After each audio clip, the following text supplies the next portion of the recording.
got a brand new Jeep.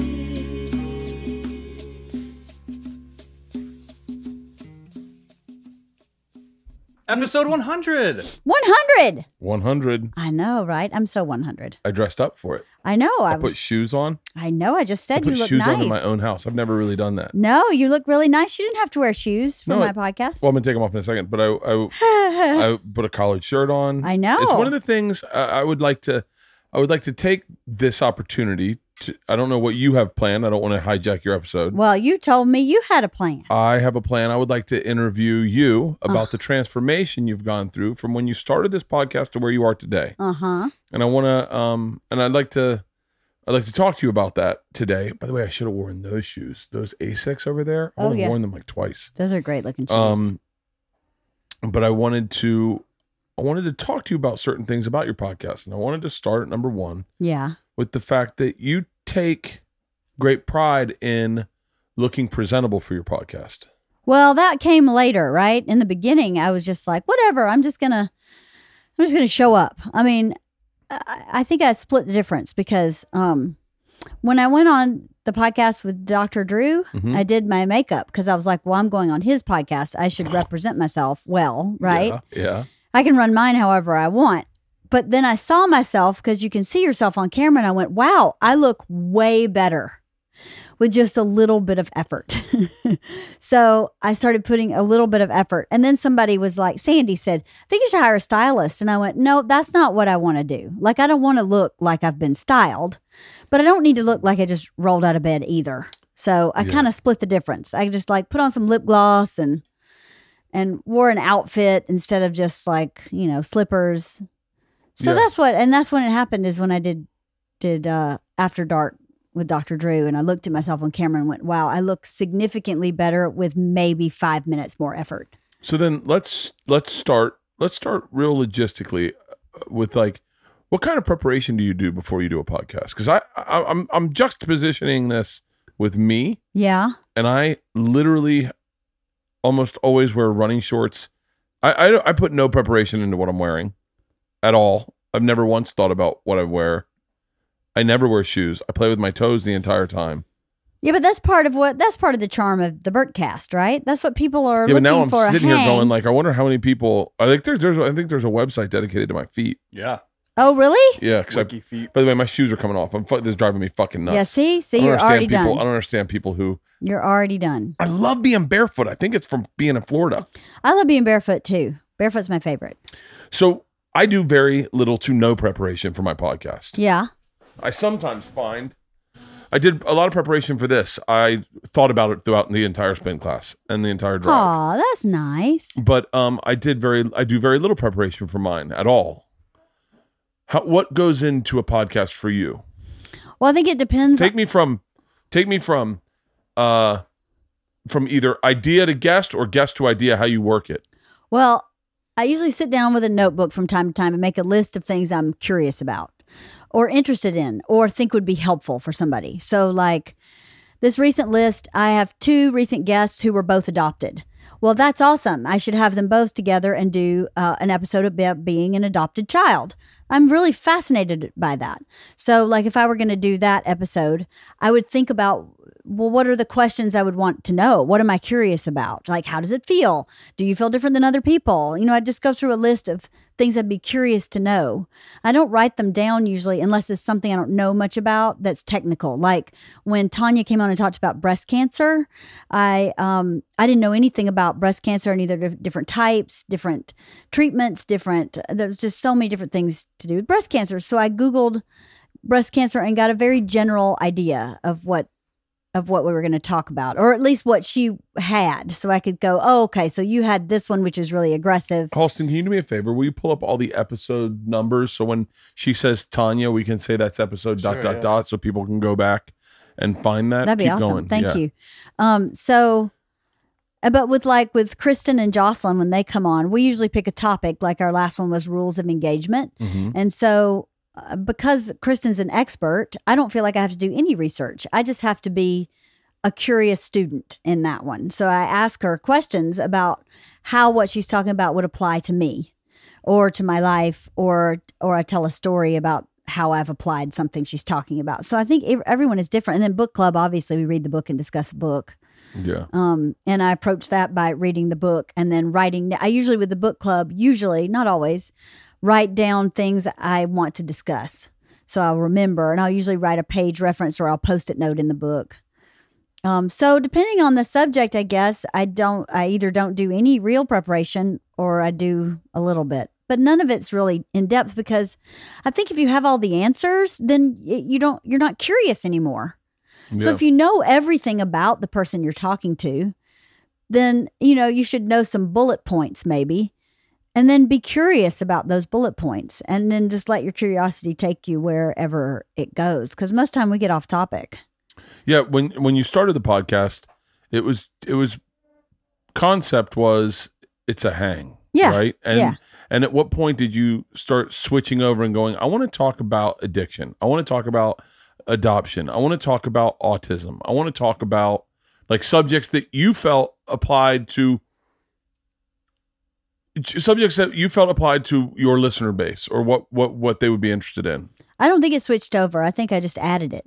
You just added it? Yeah, because this week's podcast is me and Jeannie and Kathy hanging out and talking about holidays. So, but that's like a directed topic. Yeah, they've all been a directed topic. Since the episode 1 was with me. Yes. And then you were like a hang. I'm the fucking. But greatest. I had like in the beginning, the very first few episodes were Beachbody. So they were all about Beachbody. But we went off into different topics. And then we did one about 20s, 30s, 40s. We've done one about sex. I've always had a topic or something like a jumping off place. Like we're going to talk about holidays, but we ended up talking about so many other things. And the same thing happens even with Kristen and Jocelyn, where we talk about rules of engagement, but all of a sudden we're off talking about like parenting, about chores, and then which is not or maybe somewhat related to what we started talking about. But I think that's what real conversations are. Yeah, I think so. I want to talk about the different guests you have, the different guest combinations. But I want to start You really have thought about this podcast. You really have thought about it. I'm kind of impressed. I want to start with not having a purpose. With my not having a purpose? This is the whole podcast started technically based off of you feeling kind of lost. Yes. And not having a purpose and not. That was part of it, yeah. That was part of it. What? November 28th, 2017, Bertcast number 262. Yair Rodriguez and Leanne. It was almost a year ago. 2 years. 2 years ago. Yep. I think that's partly Jair is who you wanted to have as your 100th guest because he was the impetus of this podcast. He was the catalyst. So let's talk a little bit about that, about you deciding to do this podcast, what inspired you, what you were afraid of, and I want to know about the 5 months before Jair and how you were feeling and what you were feeling. You were feeling rudderless and like lost. I want to hear about that. And then I want to hear about, and then let's start there. Okay. Well, we remodeled our house. I know that. I know, but you're asking me to tell everybody else. Yep. I'm bad interviewer. So we remodeled our house. Yeah. And for people who don't know, before I met you, I was a project manager for a really high-end contractor who remodeled really high-end homes. So that's something that I had done for a living, was project manage remodels. So I hadn't worked, and then I worked in apartment management, which I actually hated, loathed. I loved when you worked there. Oh, it was my favorite time of my life. It was horrible. I loved it. It was a terrible job. I was grateful for it because it gave us rent, it gave us health insurance. We lived in a great apartment. It gave us a lot of benefits, but it in no way, shape, or form fulfilled any part of my soul at all. It was a soul sucker. Boxers. No box. The only box it checked was that I got to be bossy, I guess. I don't know. I was bossy. I get to boss people around and tell them what to do and be in charge. And that's something I enjoy doing. I enjoy being in charge of stuff. Yeah. So, but other than that, it was pretty soul sucking. I'm grateful for it again, but it wasn't in my wheelhouse of dreams or even any kind of creative fulfillment. So when we were fortunate enough to move here, I didn't have to work anymore.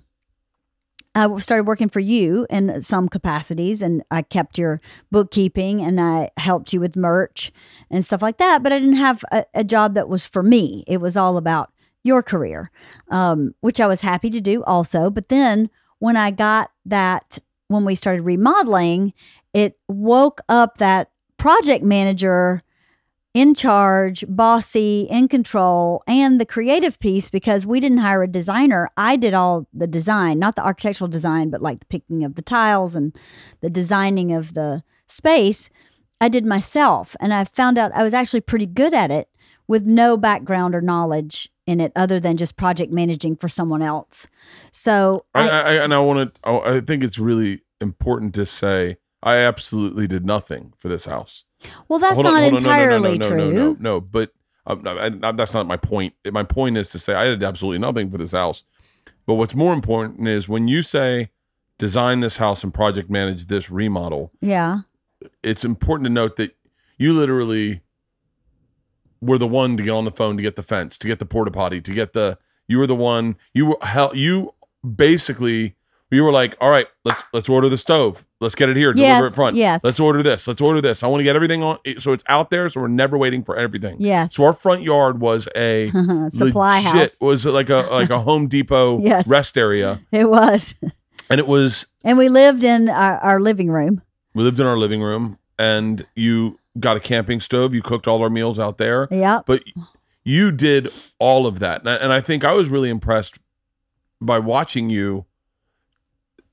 That part that woke up in your brain, I was impressed because I hadn't seen that before. Right. I had seen you work at Bellagio, but I know you hated it. Yeah. But I hadn't seen this side of you. Right. So keep going. I apologize. Well, the person who is creatively inspired and working toward a goal and working every day. There's something very sexy about someone who's creatively inspired. Yes, there is.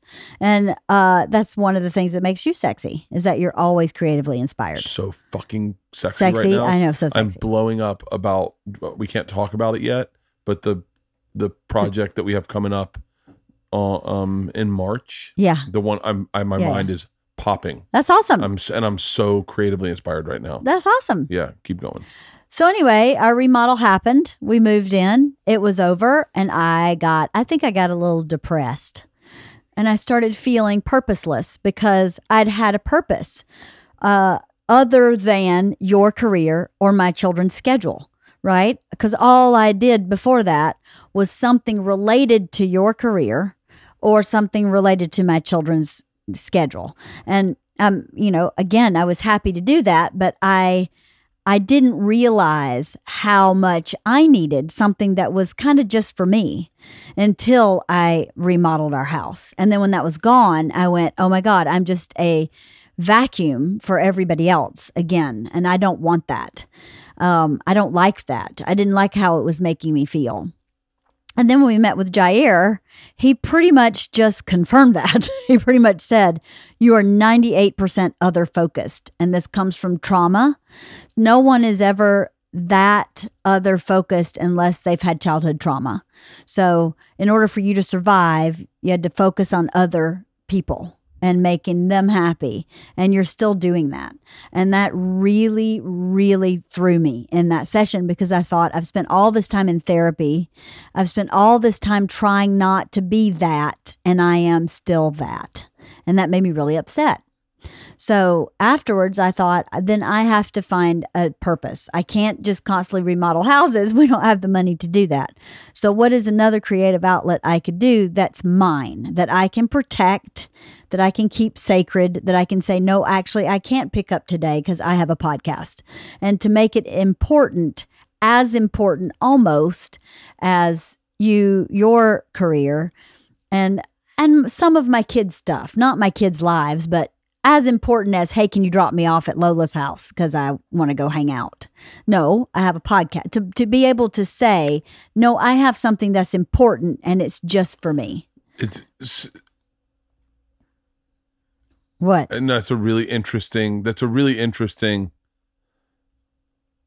Well, no. You weren't allowed boundaries for anything. That's right. And so everyone just got to take from you. Yes. And then one day you got to say, no, I have something that I do. That's right. I get boundaries. I'm doing this. And Right. everyone had to. And that's an important, because I think one of the most fascinating things that this podcast, the derivative of this podcast, the thing that I think people should latch on to is this podcast should inspire you, if you're a listener, to instill purpose in your life. Right. Well, hopefully that's one of the things it does. It was one of the things but this podcast is spawned out of purpose. It's spawned out of a need for a purpose. And I think that so many people feel rudderless and feel purposeless. I in their agree. life. And honey, if anybody listening is in a shit job they hate that they can't leave, I completely understand what that's like. When I was managing 3 apartment buildings with 139 units by myself and no maintenance man. And it was broke ass insanity. husband. Like I was broke back then. We were so broke. We had no money. We couldn't afford for me not to work that job. So as prosperous as we are now, we come from a place of being not prosperous and feeling I felt constantly trapped in that job. I think the majority of Americans identify with that. I The think a majority lot, of people yeah. listening right now don't identify with me following my dreams. I think they think that's cool. I think they can probably go respect that and go, That's amazing for you. and I That's think not they're my like, life. I'm glad you make me laugh. You're I one think of the lucky ones. I'm so lucky. I said it yesterday in my editing bay. You're so lucky. And you're said- also the hardest working person that I know. You work harder than any other person that I know. I've come to realize that it's part of my mental health. It's part of when I talked to Bill Burr about it, and he said, I said, so how much time are you taking off? He said, none. He said, what are we going to take time off for? So we can go crazy? And I went, I'm going crazy right now. And he was like, when was the last time you were on the road? And I said, it's been a while. And he goes, yo, That's why. crazy. Yeah. He's like, you need to be on the road. You need to, That's right. as long as you have stuff lined up and you go, I'm going next week in 2 weeks. And then you Yeah. can really enjoy that one. But when you have like a long 2-month stretch off, my brain starts fucking panicking. Right. And I know I'm going on the road hard in January, but And you're working now. You're working on a lot of stuff now. But that work doesn't inspire me the way stand-up does. Sure. And so I think the majority of people listening to this is the thing I want to get through today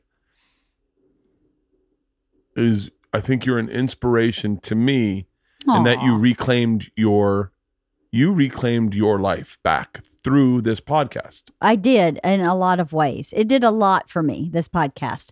But It did allow me to have a boundary, even for a small amount of time in the day where I go, nope, that one's mine. And because I constantly am putting myself aside to help someone else in this household do something, which is part of what mom's job is. All moms and some dads, most dads probably, puts their own needs aside for everybody else. But if you don't have a place to say, no, actually my needs come first right here, I don't know how, it's just not that healthy. there's so many people that I'm like obsessed with this notion of reclaiming your purpose, reclaiming your life. Yeah. Kristen Heidbreder, who, I absolutely adore. I think she's one of the greatest people. I worked with her for 4 years. I love Heidbreder. She said something that was so profound one day. I don't think she meant to say it. I love Heidbreder, but I don't.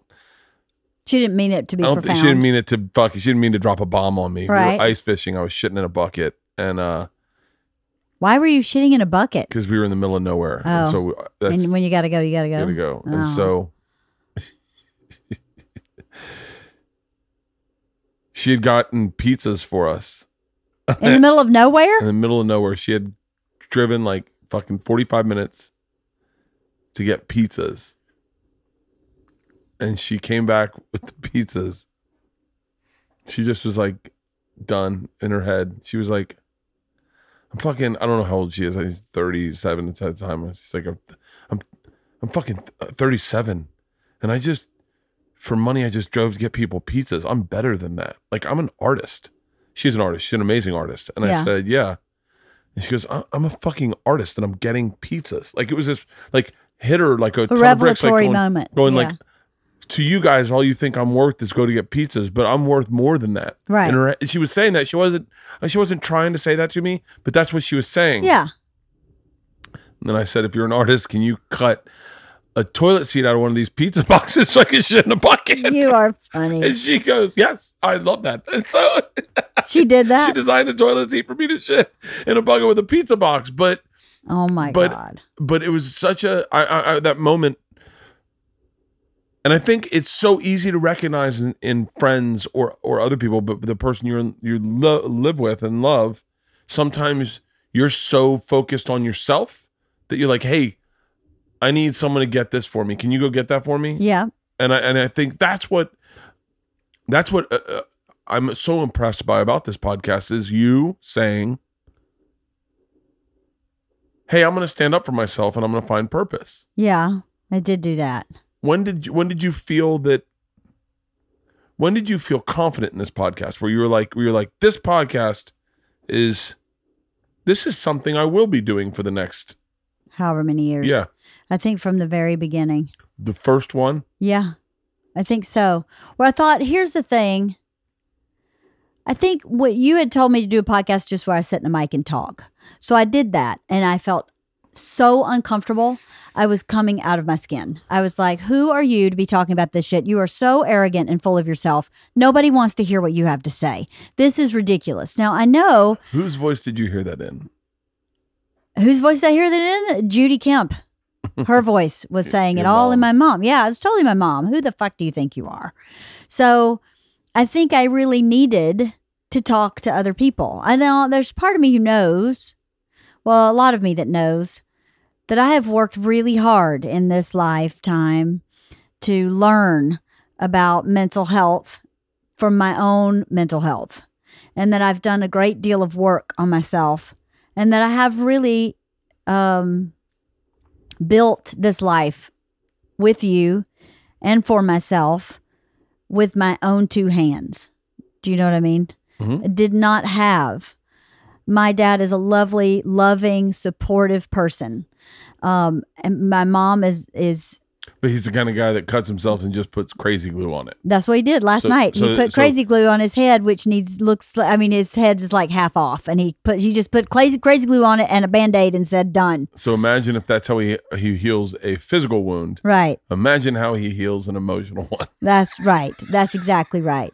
By the way, I just want to say I am still being very funny. You Like, are being very funny. Serious, but I'm very fucking funny. You're Keep very going.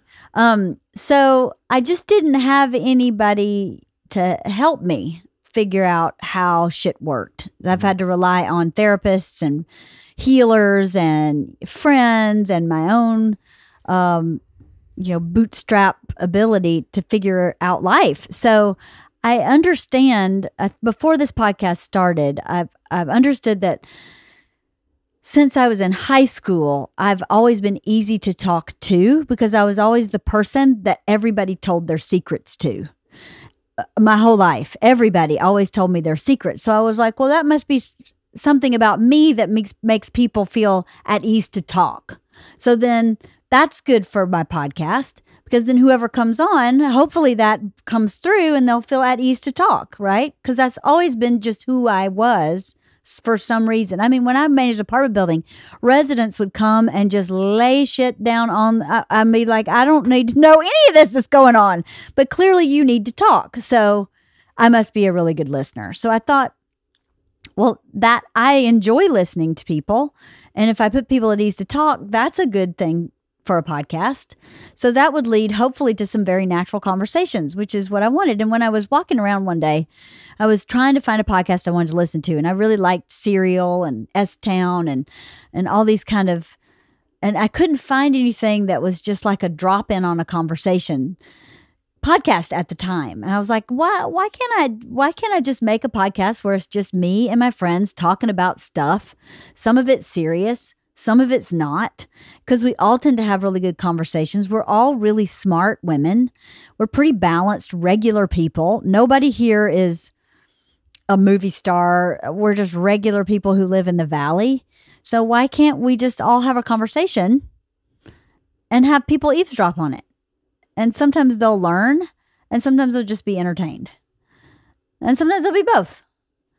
So I felt like I could do that really easily because I have so many great friends. Thank God they keep showing up when I ask them. I find that fucking fascinating that Kathy still shows up. Kathy Franken? Yeah. Why? She doesn't strike me as someone, she has no interest ever in being on camera. No. And I don't think Kathy would ever say that anything, hopefully Kathy doesn't listen to this, but Kathy is someone who never thinks anything she does is worth anything. She's one of the best bakers in the world. Yeah. How fucking hard have we tried? Everyone said, please, please, please start a 2 years business. has taken her. Finally, 2 years. She did a lot of baskets this year. So I would imagine that Kathy wouldn't value much of what she says or says, I should be saying this in a microphone. But the fact that Kathy still shows up absolutely fascinates me because I love listening to Kathy. I think she's Kathy's really so smart, great. and Yep. she's really grounded. Yep. And she always has a point of view that I don't have. she's a great guest on this Yep. podcast. I am so shocked that she still shows up. I think she enjoys it. I think it gives her some purpose too, even though it's not her purpose per se. I think, she was a social worker. So for her, helping people, even though that's not my complete purpose, I think that's a side effect sometimes is when we talk about like autism and we can have a conversation with stuff that we're really in and have to deal with on a day-to-day basis. The byproduct of that is that it helps people. And I know that was her purpose before In she had life, kids was to help people, to be a social worker. She was a social worker in a homeless shelter for teens that were drug addicted. So her purpose was to help people. So I find social workers to be so fascinating. it is This is a gonna- selfless job for sure. Oh yeah, I could never fucking do that. It's a selfless job. I could And Kathy, never I do think, that. to be honest with you, I think Kathy loves me. Before I had any, I'm. Let's go to the next subject because I was about to say something absolutely horrible. Why? I dated a girl who was a social worker, and she was like, she told me she was a social worker, and I was like, oh, that sounds so cool. What do you do? And she told me, I was like, that sounds fucking pointless. She was like, what? And What? I was like, I could never do that shit. And then Social workers are so important. and then I had to go. It was in Tallahassee. It was in Frenchtown in Tallahassee. It was in a really, really, really dangerous neighborhood. And she would go every day to these projects, and there would just be dudes out there smoking weed and selling drugs. And she just walked in, sorority girl in the middle of it. And I was like, what the fuck? I Gangsta. remember one time she called and she's like, can you please come pick me up? I said, your car's there. And she's like, I know, but there's guys sitting on my car and I'm afraid to ask them to get up. And she had gone out and asked them to try to get in their car, and they were like, no, and they just started like grabbing at her. Yeah. And so she went back into the thing, and then I had to go out and get her, and then they were like, oh, you called protection, huh? Oh, you think he's going? And I was fucking terrified. And I was I'm like, sure. I was like, oh, cool. Let's just get the fuck out of here and never come back here again. Fucking get a regular job. Social worker is very pivotal for Miss Pat. The Yeah. social worker, social workers are no Social joke. workers change the world They and do. don't get any fucking credit. And they don't get paid well. And they don't get paid well, and they don't get. But it's a real selfless job. And that's what Kathy did. So I think, and Kathy likes having good conversations. Yeah, she does. She likes that. She enjoys it. I think for all of us, in some ways, it's kind of therapeutic to just say, you know what, for an hour and a half, instead of going to lunch, we come here and chat about stuff. And like I said, some of it is goofy, like our holiday chat was really fun, but there's nothing life-changing happening in that chat. I like You the know? life. I like doing a podcast where sometimes it's life-changing, sometimes it's eye-opening, and sometimes it's just goofy. And you just never know what you're going to get. That's what I like too. Obviously, when you have one about divorce, you know what you're going to get. But when you have one about, my raffle bag, then it's just mayhem with Sandy. Who's on the Raffle Bag podcast? Sandy and Kathy. Yeah. I thought Sandy would be on this podcast a lot more. She has never listened to a podcast. She does not get it. Well, she doesn't have her headsets right now. She doesn't, right? She lost her headset. She loses them constantly. She doesn't get it. And she really doesn't understand why anyone would want to listen to her. And what I keep telling her is you are one of the most naturally funny human beings on this planet. She's so funny. Yeah. And we have a blast together. The three of us have a blast together. And I'm like, well, that's the point. People want to listen to three friends just genuinely hanging out and shooting the shit sometimes. So I know I need to get her back on here. It's been a while since she's been on.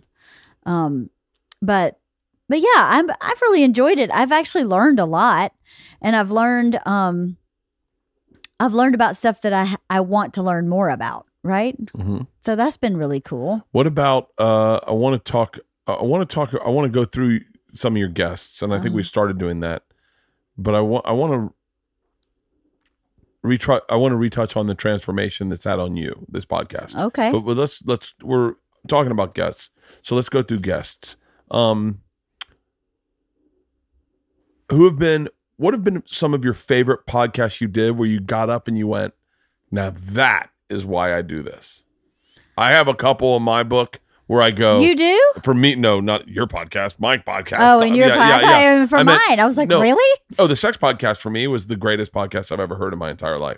Really? Oh, the one my where God. the one you were in? No. The one with Sam and Kathy? I don't remember the one I was in. With Steven? I don't remember that at all.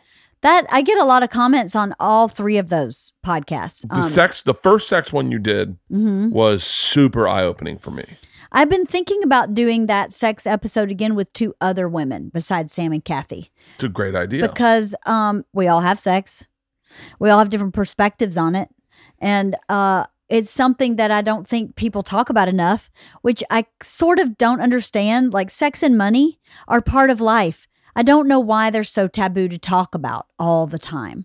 Now, not to talk about to be expositional or like I fuck my husband, not like that. Yeah. But to talk about like, I mean, how does this work for you? Because the reason I did the sex episode was a mom at our elementary school stopped me when she heard that I was doing a podcast. We were building the World Fair, and she said, I hear that you're starting a podcast and you're just like chit-chatting. I said, yes. She said, please, will you please just talk about sex and when you have it? Because at 4:00, I'd be down for it. But by the time all the kids are in bed, I am done. And my husband's like, wait a minute. And I'm like, honey, I can't even think straight. I'm so tired. Yeah. And I thought, well, we should talk about that because I feel that way too sometimes where I'm like, at the weirdest time of day, I'd be like, oh yeah, I could do this right now. But obviously I can't because you're not home or whatever. And then by the time the end of the day comes, I just want to go to bed. And it really doesn't have anything to do about not being sexual. I think it has to do with how relentless life can be sometimes, which is no excuse to not have it. Do you know what I mean? Mm-hmm. I was in Sacramento when I listened to that podcast, and I put it on and walked. I said, I'm going to go walk and get there was a taco place right down the corner. So I'm going to walk down and get tacos. And I put it on, and I said, I got to the taco place. I said, I'm going to be listening to this for a while. I think I'm going to take a walk. Yeah. And so I sat down. I think I got a taco, and then I thought, I'm not done listening to this. I'm going to go take a long, long walk. And I walked to the fucking mall. Like I walked to the mall, like I think about 1.5 miles away. Yeah. I went to a guitar center. I walked forever, and I was fascinated. Yeah. I think that was one of the podcasts where I was like, more of that. Yeah. Yeah. Because I would like to do more of that. For me, it was eye-opening because I was getting to hear your point of view. Come on in, baby. I was getting to hear your point of view. Yeah. Well, okay. I'll take care of the mail Are your when friends we're here done. yet? They already did. left? They left you. I love you, Isla. Poor Isla. Isla got more braces yesterday unexpectedly, and she is in a world of hurt in more ways than one. Last night when I laid down with her, she was crying because she got her whole bottom brackets on yesterday. She wasn't supposed to do that till January. So when she went in, she thought she was getting 4 upper brackets, and she came out with 4 upper brackets, a full bottom set, and 2 big blocks in the back that won't let her mouth close all the way. And she's freaking out from like sensory processing, freaking out, pain, freaking out. So after a while, I laid down in the bed with her, and she's she was saying, he wasn't supposed to do that. He wasn't supposed to do that. He's ruined my Christmas. And I went, I think I understand now. I think that you feel like betrayed or victimized by your orthodontist. And she went, that's exactly how I feel. That's exactly how I feel. And I went, I think a lot of this emotion may be that. Is that right? She said, yes, that's it. I was like, okay. Somebody was expecting A and came out with B, C, D, E, and F and is fucking angry about it. She was very angry. She's very upset. And it didn't help that she called. Leanne and I were in the car. And she said, and Leanne goes, how you doing? And she said, not good. And so Leanne said, what's the matter, baby? She goes, he put a tooth on my tooth. He put a tooth on top of my tooth. And I went, what? And Leanne started laughing so fucking hard. And Isla hung up on her. I hung up on me. I was like, wait, he put a tooth? I was trying to think of what she could possibly mean because she can't always find the words for what she means. So I knew he didn't put a tooth on top of her tooth, but I could not figure out.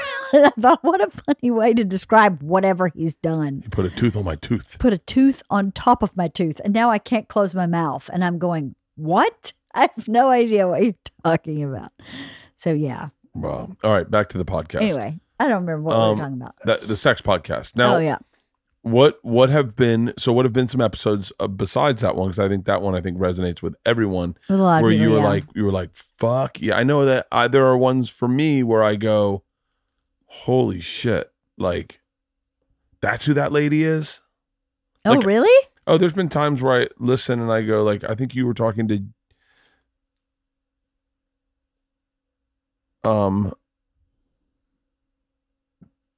Tanya. Yeah. Has a 3D nipple. Yeah. 3D tattoo nipple. Yeah. I didn't know what that was. Yeah. Tanya's in the cancer episode. Yeah. And I heard that and I went, 3D. I literally immediately just went right to the internet. Yeah, right. What is that? I'd never heard of that either. I learned a lot from her in that episode. I learned a lot in the clean products episode. I liked that episode a lot.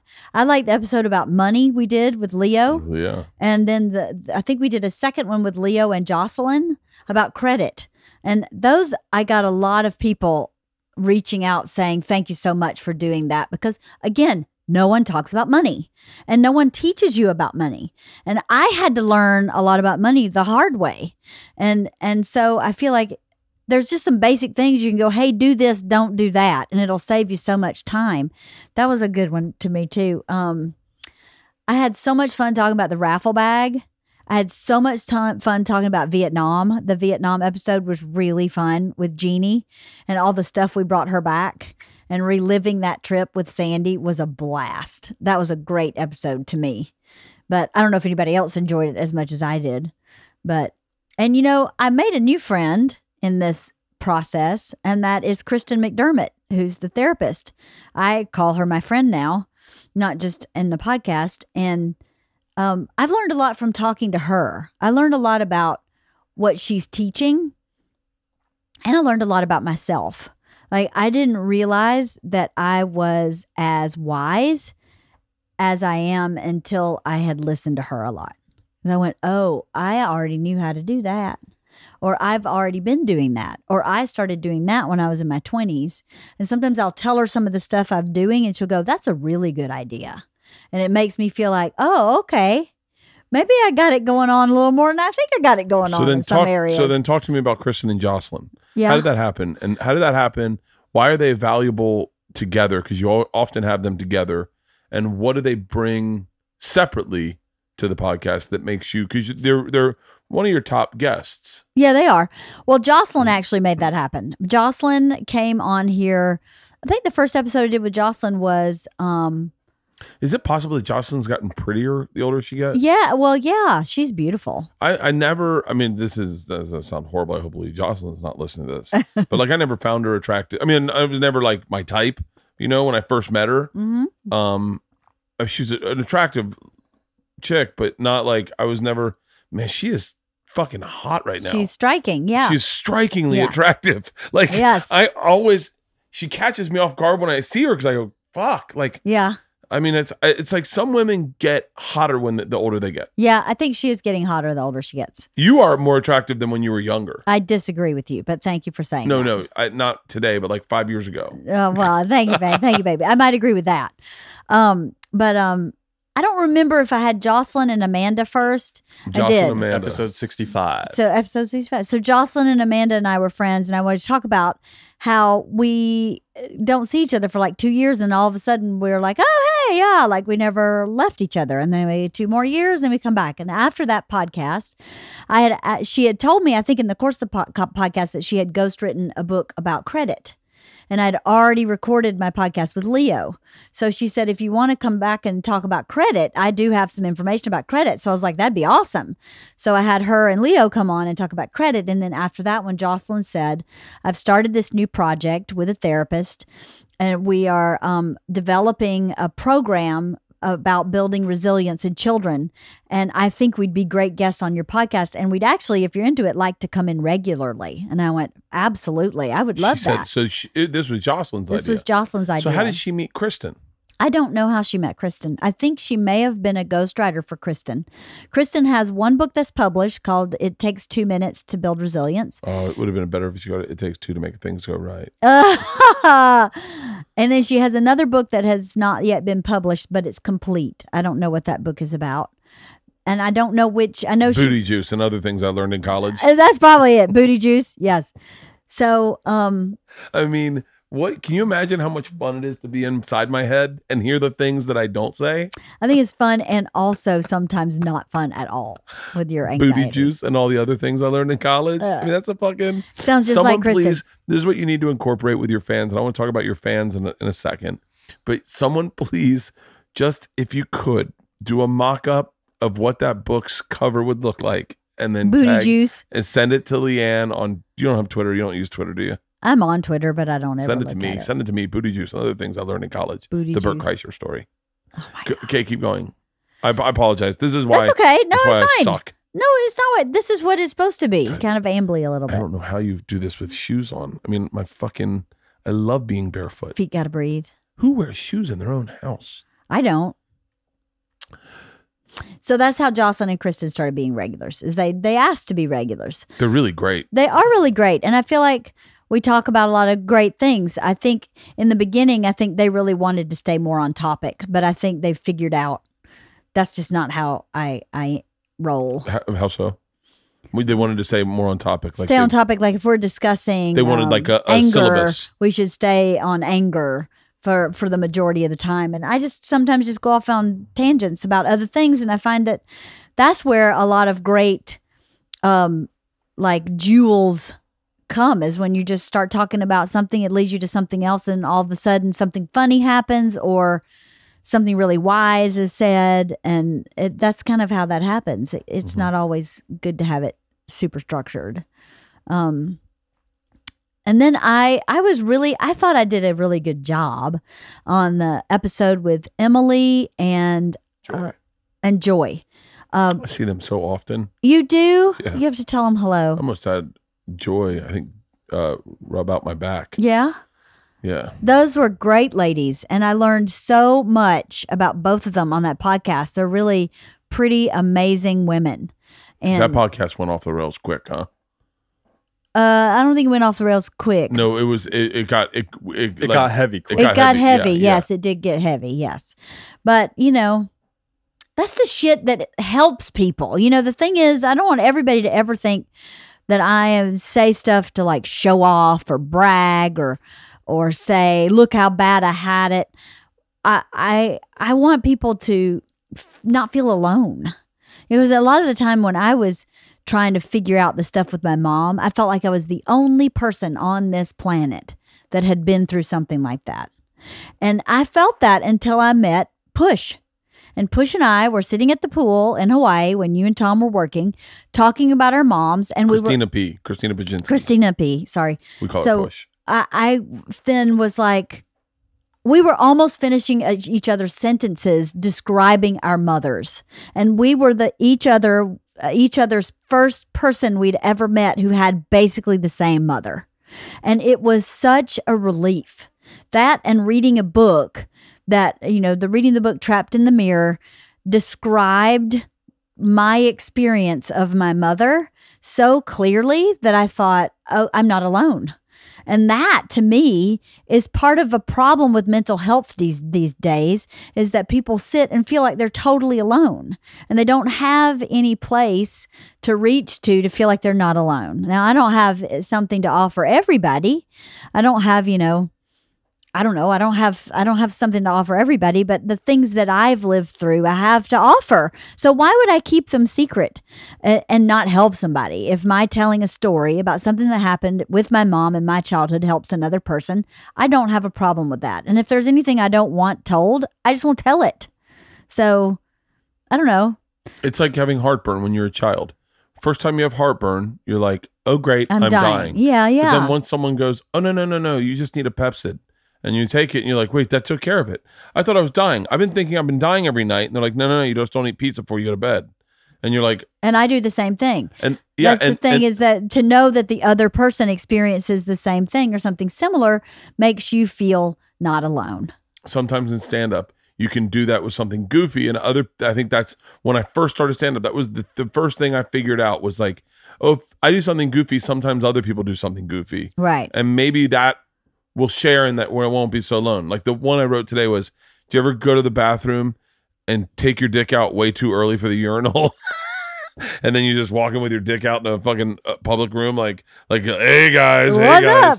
I did that today. I just took my dick out early. And then there was a guy coming away from the thing, but I had it out and he was like, whoa. It was really aggressive. That's pretty funny. Maybe I'm the only one that does that, but maybe. I might be the only one. Maybe. It's like taking off your untying your shoelaces at the airport during security, like way too early. And then you got to keep walking through security. Yeah, oh my God. Yeah, that's funny. Then you trip and fall. Give me 1 second I won't forget. The other guests you've had Jeannie Turbo's been a great guest for you. She's been a great guest. She's a great talker. She has a great perspective. And she very much knows her point of view. I mean, that's what makes a really good guest. Someone who can articulate their point of view well. The thing that makes a good guest in a podcast, and you say it's articulating your point. I like people who don't shut up. Well, yeah, that's good too. And people who are good listeners who can listen to the other person's point and go, oh, okay. Now, because a discussion is not, here's my point of view, here's my point of view. It's here's my point of view, what's your point of view? Oh, that's interesting. How do they relate? How do they contradict each other? How are they the same? What can I learn from your point of view? Is there anything you could learn from mine? That's, to me, is an interesting conversation. Just hearing someone talk is something different, which is valid also, but it's not the same as a back and forth hearing of each other's conversation. So we've got Jeannie Turbo.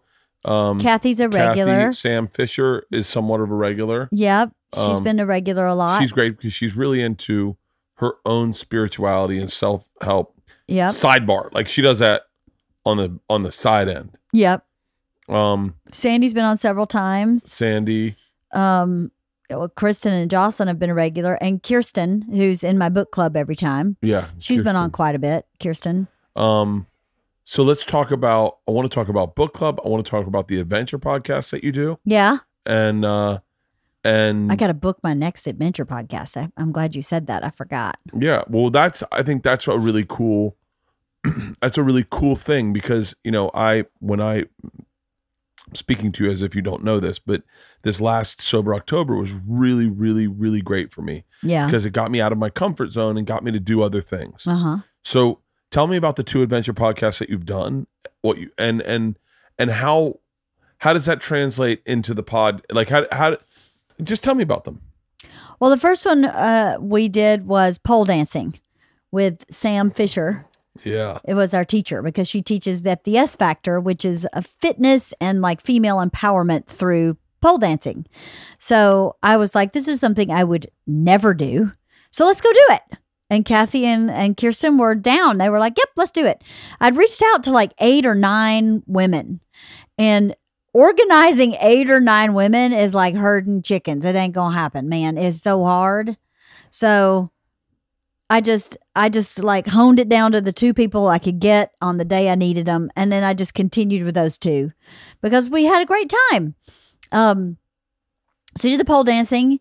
I learned so much from that episode about myself. Again, I think if you approach something with the intention of being open and learning and asking the question, what am I supposed to learn from this? I think it makes it enjoyable, but it also makes it really valuable, to not just walk in there and go, yeah, I'm going to pole dance and go home. But to go, what can I learn from this? I learned that I don't play enough in life and that I don't enjoy working out. I don't choose things to do to work out that I enjoy. I had so much fun doing that class. If it weren't so far away, it took me 45 minutes to get there. I would probably do that as a workout on a regular basis, but I can't spend an hour and a half in traffic to go work out somewhere. That doesn't make any sense. But I had a blast doing that. And then rock climbing, when we went rock climbing, I literally thought this is going to be a breeze. I try and climb trees all the time. No problem. Oh my God, it was so hard. And then I really, in the middle of it, did not think I was going to be able to do it. Really didn't think I was going to be able to do it. So the fact that I was able to do it was pretty amazing. I felt like I really persevered over something I really did not think I was going to be able to do. It's interesting. I think a lot of people, the thing I got from the rock climbing class and from the pole dancing class from you and from your podcast was people don't shake it up enough in life. I think that's right. I don't shake it up enough in life myself. So yeah, that's exactly right. And our next one, I think we're going to drive NASCARs for our next one. Really? Yeah. I asked them if they wanted to drive NASCAR and Kathy's response was, fuck yes. Which again, you don't expect that from Kathy Fromkin. She literally was like, fuck yes. That was her response. What was and Kirsten's down for everything. What are other lists? Not everything. Not everything. No. She did not want to shoot guns, but I understand why. Yeah. As her cousin was murdered. Yeah. Well, Laser Genesis too, you guys did. Fucking sweet. Well, that was with Sandy. Wasn't that kind of an adventure episode, though? I don't know if it was an adventure episode. Yeah, it was. I still want you guys to do vagina steaming. Yes, I know. I can't get that on the books. I want to take. Let's go through the list of other adventure podcasts. I want to learn how to do roller derby. I think that would be amazing. Yeah. And Kirsten is like, fuck yes to that one. I want to do roller derby. Kathy's a liability on that. I want to do. She's too lanky. She's very lanky. I want to do trapeze school. Kathy can't do trapeze school because she gets motion sick. So Kathy's weak too. Everybody has a weakness. Steven was the weak one that gave all their kids their weakness. Kathy's terrible motion sick. So that's why Lily gets car sick is from Kathy. I thought Kathy was a rock and Steven softened their kids up, but it's Kathy too. Yeah, well, Kathy's just the motion sick one for sure. I think it would be cool to learn to like paraglide. Okay. That'd be fun.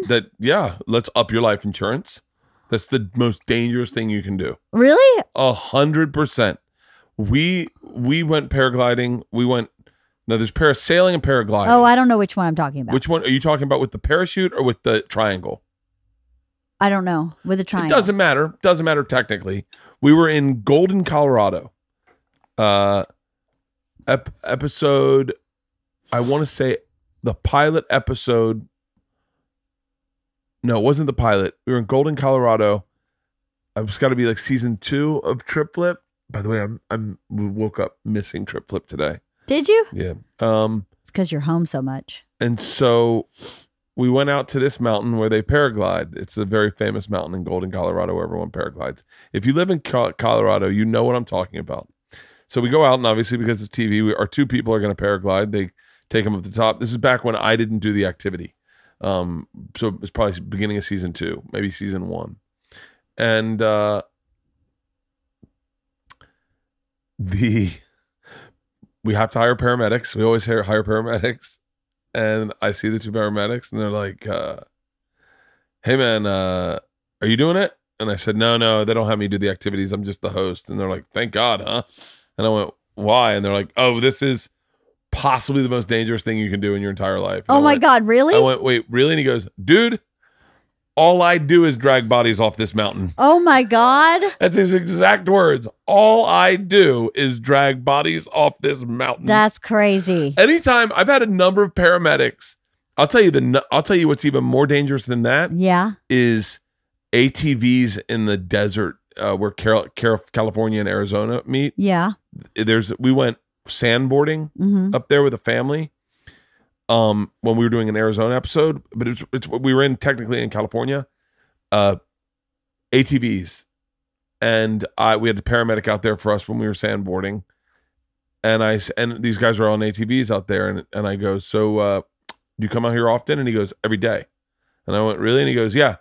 I see a dead body every day. Can you imagine that? And I went, my I God. said, a dead body. And he goes, oh, people die in the dozens out here. That's terrible. I said, are you serious? He goes, yeah, because it's wide open. And they don't know people what they're doing. They don't know what they're doing. They don't have any fucking governor in their head. They're like, fuck it, let's go. Wide open. He goes, so many times. He said the number one thing is people hit a mountain thinking they're going to get some air and don't know what's on the other side. Right. And there's either other people on the other side or they fucking go like 80 feet in the air. And I was like, really? He goes, I've seen some stuff that would keep you up at night. And I go, by the way, doesn't take much to keep you up at night.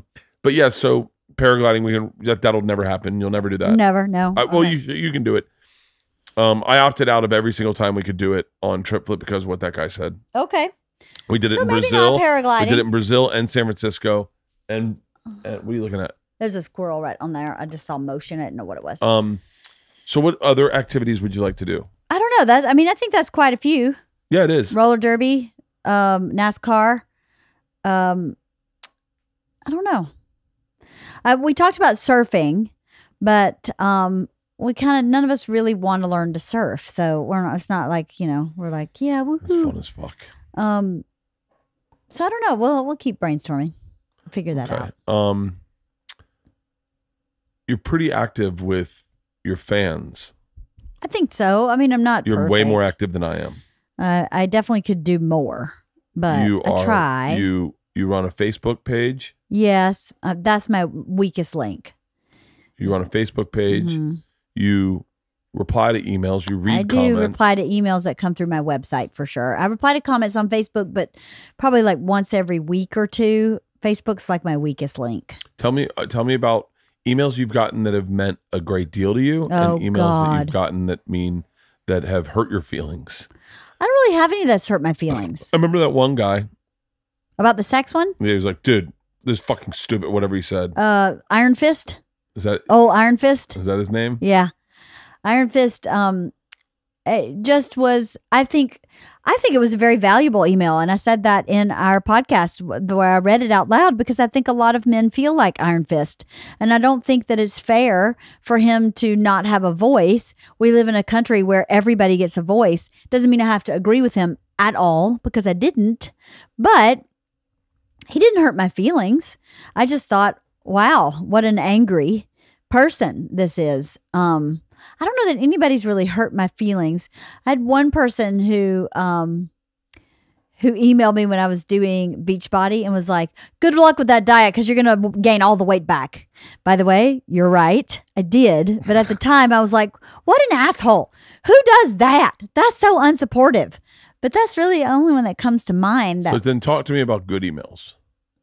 I had one really serendipitous email. I've had a lot of good emails. I had a lot of people who reached out and told me that what I'm talking about has been helpful and that they wait for every Thursday. They can't wait for Thursday, that they found that they'd been listening to your podcast and they found mine and now mine's their favorite. Let's be honest. That is a fucking very small group of lost individuals. No, it is not. Whose moms were assholes. No. and no. And have an Asian fetish. Maybe. Keep going. I haven't talked about this on the podcast yet, but my mom found the podcast, right? And brought it to my grandmother and had my grandmother listen to it. And so my phone call with my grandmother after that had happened, which I didn't know had happened, really upset me because my grandmother basically said I was being a really bad daughter by talking about her daughter in such a negative way. without any regard to what I was saying or any of the content of what I was saying. By the way, what I'm sure what was showed to your grandmother was cherry picked to be the nastiest, oh, I'm sure, dirtiest, yeah, I'm sure, most un-Baptist stuff you could show someone. I'm certain your mom didn't go, actually, here's a really great episode where they learned how to rock climb. Right? No, I am sure she picked the worst things that I'd said about my mom and shared them. And, the things I said about my mom were my experience of my mom. It was what I remember happening. And those are the things that tend to help people is when you say, hey, this horrible thing happened. If something like this happened to you, then you're not alone. And my grandmother pretty much said, without saying these words, you can't talk like that. And then I found out later that all evidence of me has been removed from her house and my children. And I think we're basically not welcome at my grandmother's house anymore, which is actually kind of cool because that fucking long ass drive into Alabama and take us away from the lake. Well, bummed me out. I don't think it's cool because I lost my grandmother. Oh, but, yeah, well, okay, that too. But I mean, the girls don't get bologna sandwiches anymore. No more bologna sandwiches. Yeah, that's pretty let down. Yeah. Your aunt Deborah. Yeah. Your aunt Deborah's awesome, fucking great person, and she's great. I like both of her. Cousin Beth, great. Yeah. That bums me out. Is that Deborah was always kind of fun to hang out with, and her daughters were daughter Beth. Yeah, daughter Beth was cool. We saw your mom there one time. It wasn't that bad actually. It was just really bizarre. It was bizarre as fuck. Yeah, it was really bizarre. Yeah, it was like I'll say. Imagine if you're. This is what it was like meeting Leanne's mom for the first time.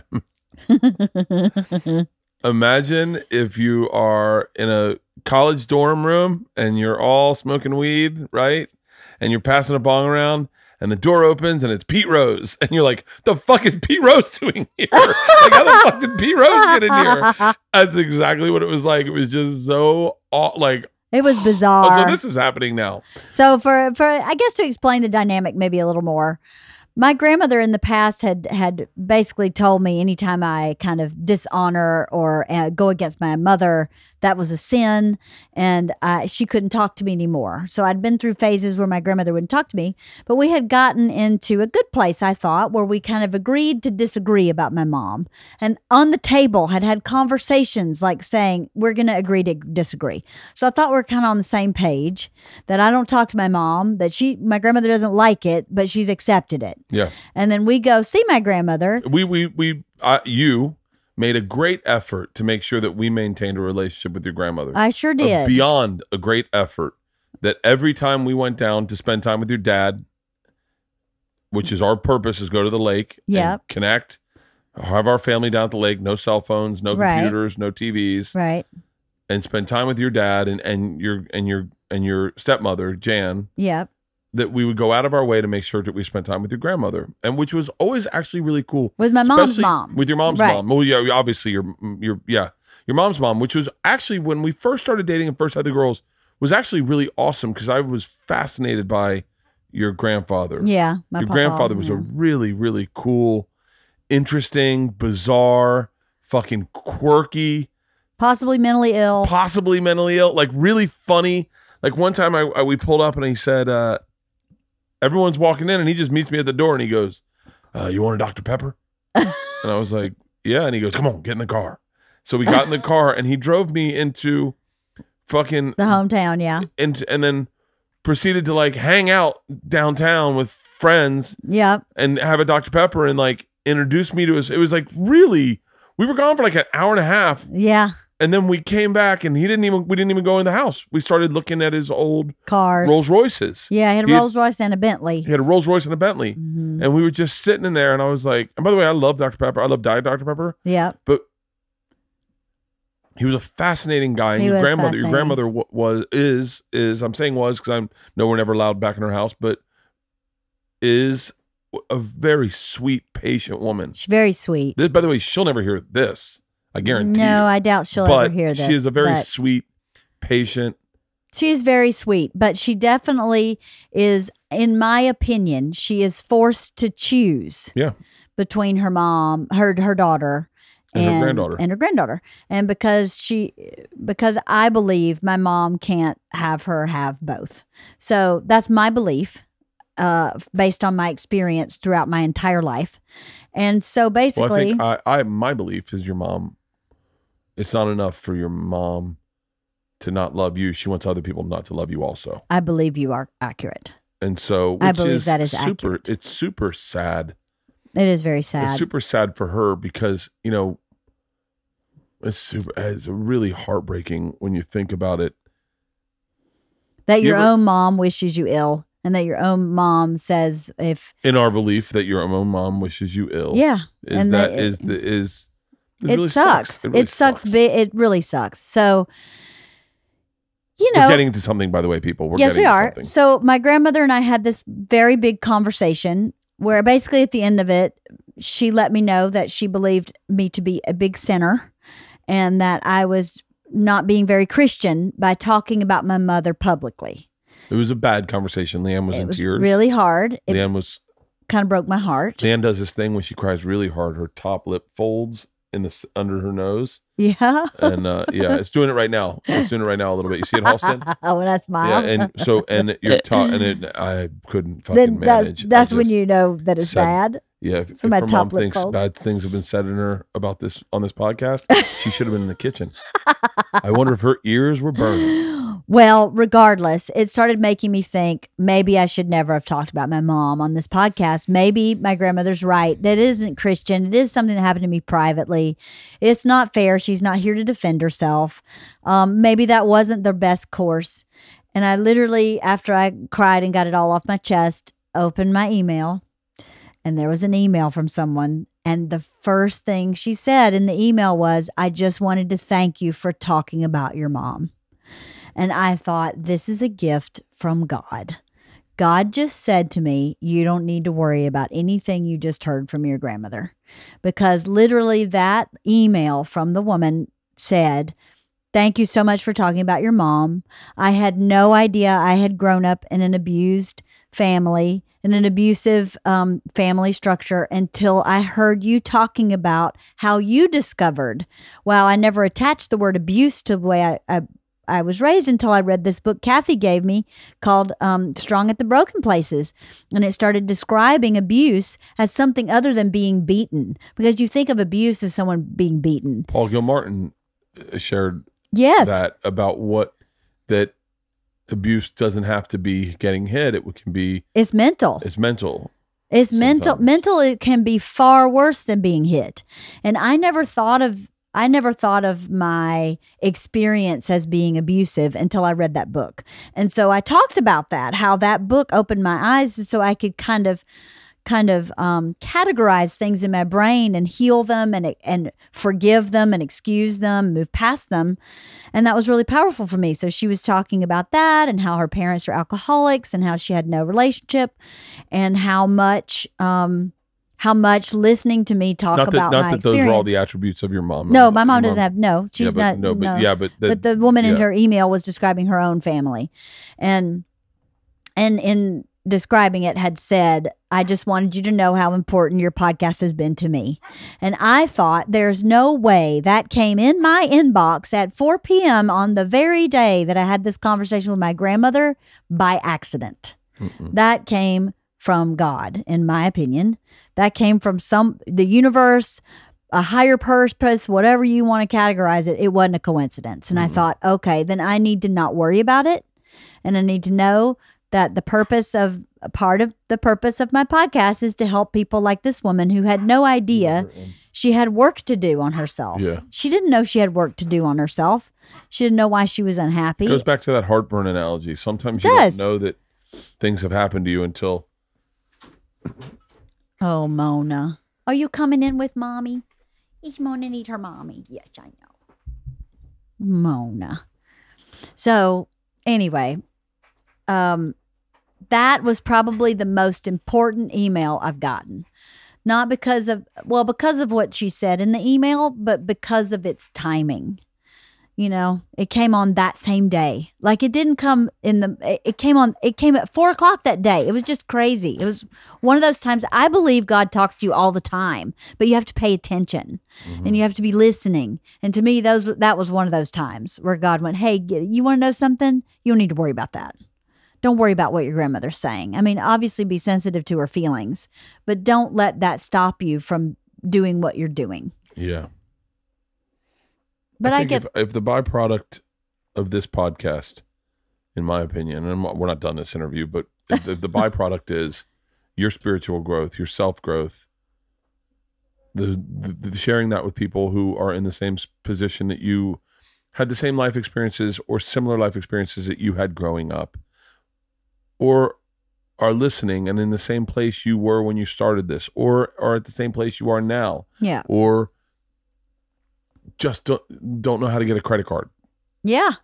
If that's it, then that's fucking well worth the shrapnel, which is your mom and your grandmother being upset. Yes. It's well worth it, in my opinion. I mean.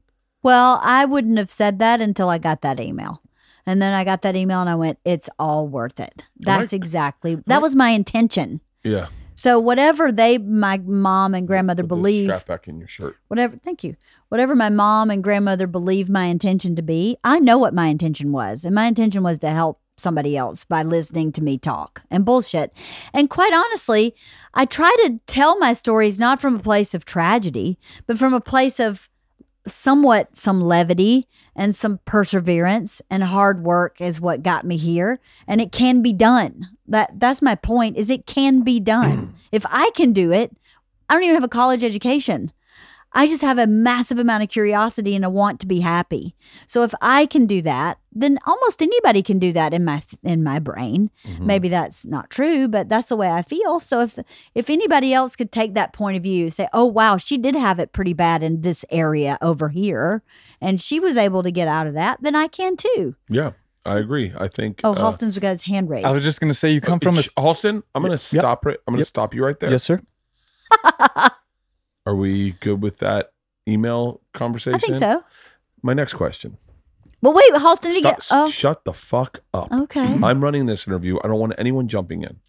Yes, sir. How important has Halston been to this podcast? Oh, I've been fucking sitting on that towards the end. Now, Halston, please ask your question. Go ahead. So I was just going to say, you come from a small town, and I do too. So I relate to the fact that people around you growing up aren't working on their mental health. They're not moving forward past their issues. They're getting stuck and they don't even know that they're stuck. So it must be really validating to have these emails and have these people reach out to you and say, hey, like, this mattered in my life, and what you're doing not only helped you, but it's helping other people too. And the fact that you can see that your work helped you get from A to B is pretty cool to me. I really like that. Yeah. That's a really interesting point, is that you did come from a small town, and this is the beauty of podcasting.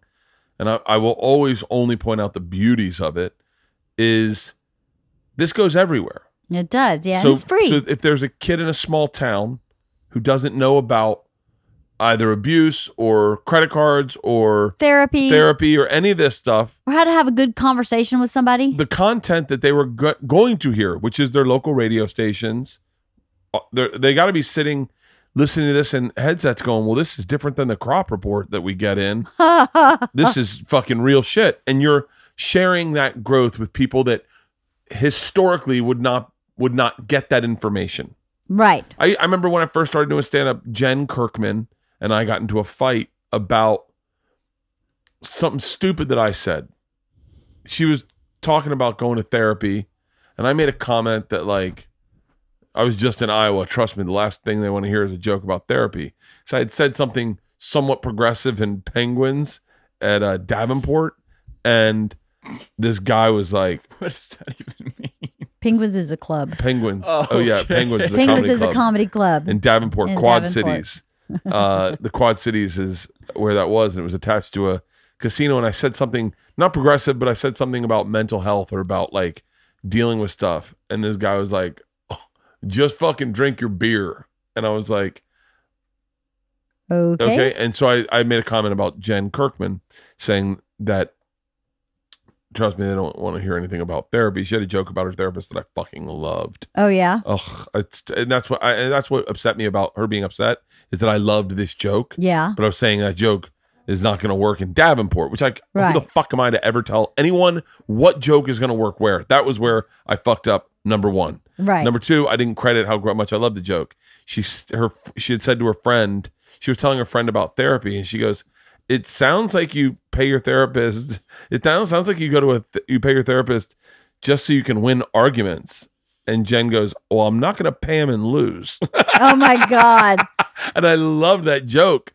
And then, but this was in the early 2000s. And I think things have changed so much with technology that there are people now open to therapy that would never have been open. The middle of the country, I agree. and I say middle of the country, but you know what I mean, like the outskirts small of the towns big small of the US. towns. Yeah. Therapy wasn't like there aren't therapists in every small town. No, there's not. You got bartenders, and that's how things were dealt Yes. with. Yes. And so, but the beauty of podcasting is that you can share. Right. So I do want to talk about Halston though. So Okay. So Halston, I didn't find the value in Halston until we started doing open tabs, and I realized. I mean, I'm just being. By the way, and everyone can suck my dick who goes, "Bro, you're so fucking rude to Halston. You're so fucking rude to Halston." He's not. I'm not. By the way, hold on. Shut the fuck up, Halston. No, I'm kidding. No, but like when we did the podcast together, there's a lot I don't know about Halston, but you got to remember. My job in this podcast, on my podcast, is to talk to the person sitting in that seat. Yeah.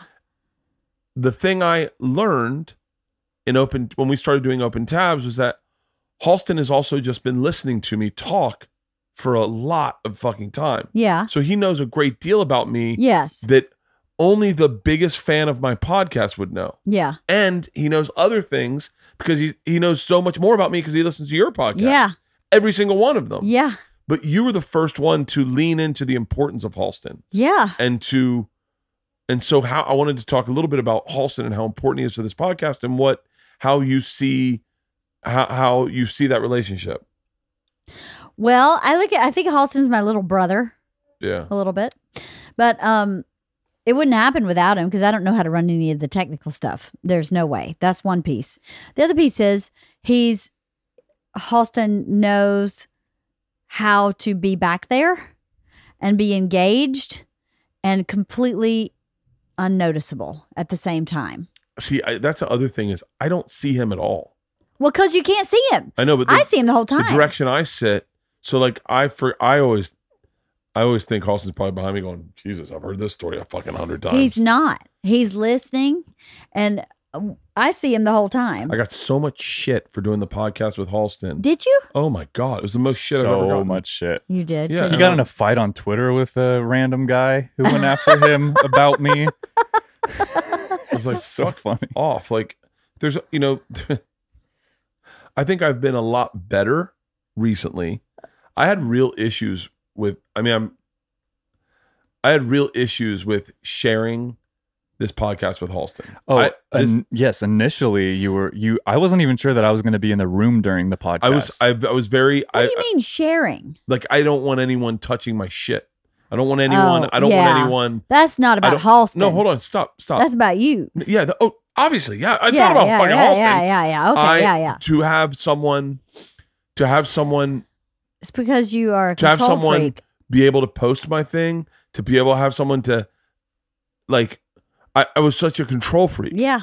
And so I had real issues with letting go of that. Yeah. And then at one point I realized I wouldn't be doing my podcast if it wasn't for Halston. That's right. Because I would have given up. I would have just said, Yeah. I don't have the Too bandwidth. busy. Yeah. But you discovered that before I did. Yeah.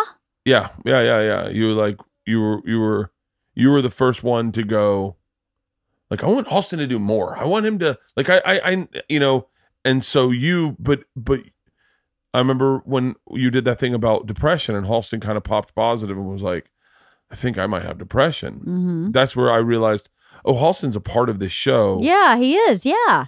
He knows He's a part of my show. He I runs think. into Kirsten at the store and they talk. Yeah. Yeah. I ran into Jeannie last night with Brooklyn. She got to meet my girlfriend. And She we were did? just chatting for a second. Yeah. Jeannie's awesome. All my friends are awesome. But yeah, I don't know. I think Halston is really good at being invisible and engaged at the same time. I think that's a talent because to sit back there and not nod your head and comment silently would be really hard, I think, because everybody's instinct is to be part of a conversation. And if you're sitting in the middle of this conversation, it would be hard to keep your mouth shut, you know? Yeah, you're telling me. I know. But yeah, so I don't know. Halston's really important. But he does a lot for me, I think, for this podcast. And I think the clips that come up on Instagram come from Halston, and he posts everything. And all I do is show up, sit down, have a conversation, and leave. And that's what I wanted. And that's what I wanted. Yes. So thank you. It's a win-win. Halston has grown a great deal. Yeah.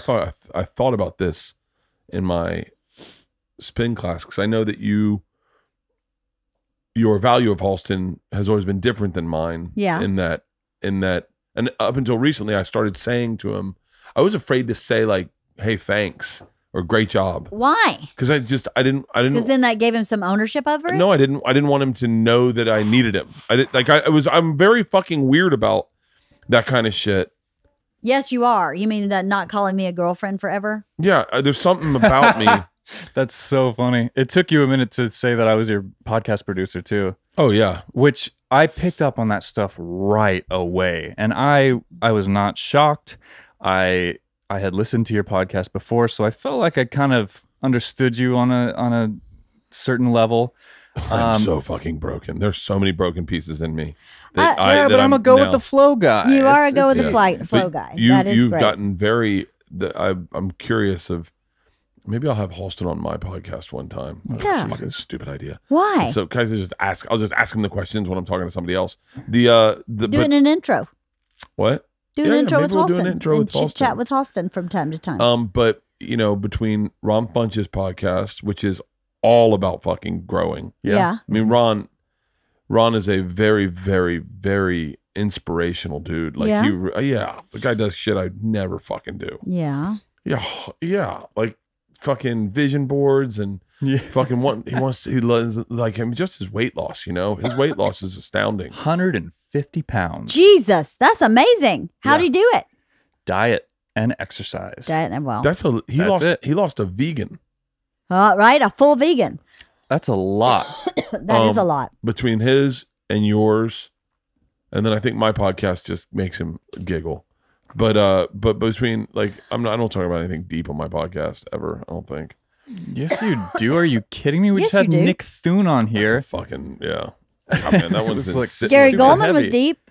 Gary Goldman was really so deep. many deep ones. Yeah, You we've had get some deep. we've had some fucking deep ones. Yeah. Right. But It's not the intention of your podcast, but it happens, yeah. right? Yeah, dude, I have grown so much. It's been a little over 2 years now since I've started with you guys, and holy cow! I mean, not only as a technician and a bit of a producer, I have grown. My mental health is stronger than ever. My happiness is stronger than ever. My relationships with everyone around me is stronger than ever because of your podcast and with Bert. And it's insane. I've had more fun in the last 2 years than I've ever had, and I've worked harder than I ever have in my life. Super late nights, early mornings, grinding it out, trying to get better constantly every day. And I have you guys to thank for that, because you guys inspire me and motivate me, and it's not work to me. It's just getting up and I get to do fun shit. I get to edit podcasts. That's fun for me. That's awesome. What's been your Thanks, what's been Halston. your favorite podcast that landed, Halston? Well, the depression one changed my life, because I was sitting here and Oksana was like, "Oh, depression feels like this lead blanket. You know those vests that you get put on your chest for an X-ray? I love those. I love those too. That's what depression feels like, and the cloudy eyes, and I can't think straight, and it's like when you get overwhelmed and overstimulated, you're capable of doing nothing. And so I was like, holy shit, I think I have to, because I was 26 and I had just gotten out of like my adolescence and starting to get into adulthood, and your brain doesn't really fully form until then. And I didn't realize it. I had such a great childhood that I did not realize that I had depression or anxiety, but Right. it all made sense after that podcast. And then I got a therapist, and then it just started getting better from there. Well, that's the When whole it could have point, gotten right? a lot worse because it was going downhill with what I was doing before this. Right. It was only going downhill, and that was scary. Well, I think that's the point, right? Is that's what I want, is someone who's listening to Oksana say, this is what depression feels like, go, oh, hold on a minute. Maybe I have that. Like the woman who sent me the email. Oh, that is labeled as abuse. Oh, I never did that. Oh, okay. Now I understand myself in a better way. Because I felt like a lot of that work for me came from me, right? No shortcuts, no me just being constantly, I think I'm just an obnoxiously curious person in a certain way where I go, but why, but why, but why, but why? My dad used to say I asked more questions than anybody he ever knew when I was a kid. And I remember him like shoulder slumping going, you just got to give me a break from the questions. You just got to give me a minute for the questions. But I think the questioning, it either comes naturally to you or doesn't. And if it doesn't come naturally to you, if you can hear someone else ask the questions, or you can hear someone else describe something you're experiencing, you can start asking questions based on that. But if that's your normal and you don't know that that's anything wrong with, if your normal is your normal, and all of a sudden you hear, feel like I have a blanket on like an x-ray, I have cloudy eyes, I have trouble focusing. Then you start going, I feel the same way. Oh, interesting. Maybe I should start asking myself some questions, right? The definition of trauma changed for me as well, because I didn't know that trauma wasn't just being abused or Like being beaten up. straight up like, trauma, like traumatic brain injuries. Like that's what I thought trauma was. And then I'm like, oh, I have trauma from my childhood because we moved around a lot and it was unstable, and now I don't really know what stability is. Yeah. And that's not a horrible trauma, and that's No. not something that's gonna fuck me up too bad, but it is there. It is in my body. It's my life. It's the reason why I feel very antsy when I live somewhere for too long. Yeah. And there are other versions of that too, but yeah, the definition of trauma changed for me as well, and I've been able to work through some stuff because of it. That's awesome. Yeah. That is really great. I realize the reason I don't because I'm not looking at Halston. I'm forced to look around the room, and then I sort of tap out sometimes when I talk to him Because he's behind you. Yeah, because I'm looking away from him. I have to turn it's to hard. him. Halston, what's the hardest you've laughed on Leanne's podcast? And then while we're at it, what's the hardest you've laughed on my geez. podcast? What's the hardest you've laughed on Leanne's podcast? The sex episodes were pretty funny. Like, Yeah?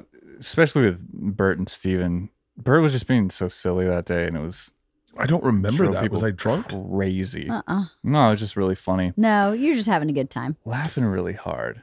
I laughed really hard at the raffle bag episode. Yeah. Oh, yeah. The raffle When bag's Kathy was pretty like, freaking funny. bring the bag. Yeah, Sandy. Sandy Or was like, Sandy, bring yeah, the yeah. bag. That was was pretty funny episode. I laughed a lot in the episode where Kathy, Sandy, and I drank. And we had the drinking with friends one when we drank and laughed and had a great time. Yeah, and yeah. then when everything's turned off and Halston went home, we continued to drink and have a good time for 3 more hours. And it was already the middle of the night. And it was already the middle of the night when Mm-hmm. we stopped. That's a memorable one for me. But unfortunately, no one else enjoyed the entirety of that evening. It would have been a 5-hour podcast. It would have been like a 5 hour. It was 2 hours. And we were like, okay, bye, Halston. So anyway, pour another drink. You should have done that. We should have done a 5 hour. But I mean, It was the already stuff- at like 2. or I think some something. of the stuff we talked about after, they probably wouldn't have wanted to talk about on air anyway. But it was really fun. So Recently for yours, it was Dice. Dice was being Dice, and my cheeks hurt after that podcast. Oh, yeah? And that's always a good sign of a No, good podcast. okay. Once again, you're wrong, Halston. What? The I laughed. hardest we've ever laughed was when that fucking when we had Jordan Harbinger on, and he told Oh me about. my god! I've never laughed. I don't think that might be. I laughed hard. I miss laughing like that. I fucking fell out of love with comedy a little bit this last year. Of watching it, I couldn't watch it, and because I think I got too fucking deep into growing as a comedian. yeah. And I was concerned about my development as a comedian and not being stagnant and doing the same thing for this special, that I started seeing tricks too clearly. Mm. But man, when he said, he goes, have you ever seen that episode with the hardest I've ever laughed? No. Oh, it's a clip on YouTube. It's the funniest fucking clip, Leanne. Oh, I think I've seen the clip on YouTube. When I go, he goes, reach it, go into your phone. What was the last person you texted? Yes. And then reach out to him. I go, this guy. Oh, this guy sold me my gun. Here, I'll send him a text. He was just telling him a text, that to keep in touch. And then you'll be shocked. He'll come back. I go, hey, man, I've been thinking about you. And then you guys, yes, I remember this now. And then the other day I laughed. I laughed so fucking hard because we were for one of the episodes that we're doing for the Netflix series. I had this idea and I was like, oh, it's so great. And Mike Gibbons makes me laugh. He's made me laugh probably harder than anyone. Segura makes me laugh harder than fucking anyone that ever. That guy has my fucking number. Yeah. The things he says are so. You guys are like middle school boys, I think. But Mike Gibbons, like that kind of goofy humor. Mike Gibbons made me laugh so hard the other day. We were one of the segments we wanted to do. I said I want to shoe a horse. Yeah. And they were like, why? I go, oh my God, it's fucking fascinating. I go, take a look. And I pulled up a video of horseshoeing is fucking so satisfying for some reason. It's just like, it's like Dr. Pimple Popper shit. Like, it's just satisfying. You like it when they clear that dirt out and nail that shoe in. Oh, yeah. And Mike Gibbons goes, who do you think was the first person to think of doing that? And I couldn't stop laughing. And they're like, they're putting shoes on horses now, like going back in time. They're putting shoes on horses now. And they're like, really? Who does it? He goes, Dave, the guy that sits on the horses. He started putting shoes on his horse. Like, it's just, I couldn't stop laughing. And then Mike played all those SNL clips of Kristen Wiig with and the that baby other hands. girl. Oh my God, I was crying laughing yesterday. That's really funny. So I want to talk about I want to close this Yes. on the future of this podcast. Yeah. And where you see it going. And my biggest question, which is, will there be a small, limited Wife of the Party tour? What?